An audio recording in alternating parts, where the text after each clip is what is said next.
The iconic Ring Nebula lies in the summer constellation Lyra. This glowing ring of gas is the result of the death of a Sun-like star.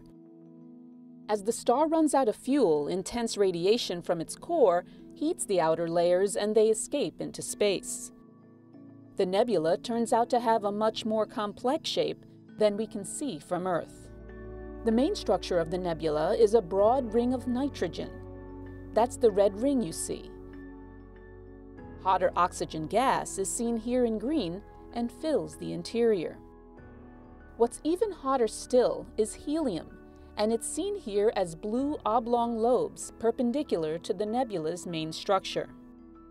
A number of dense, dark knots of gas circle the inside of the red nitrogen ring and have so far resisted the blast of stellar winds and radiation. The shadows of these knots can be seen as long, thin spikes around the ring. Glowing hydrogen also reveals the inner and outer halo lobes, which formed when the star began to burn out. This detailed three-dimensional model of the Ring Nebula will help astronomers understand the last stages of a star's life. Our Sun is expected to have a similar fate in about 5 billion years.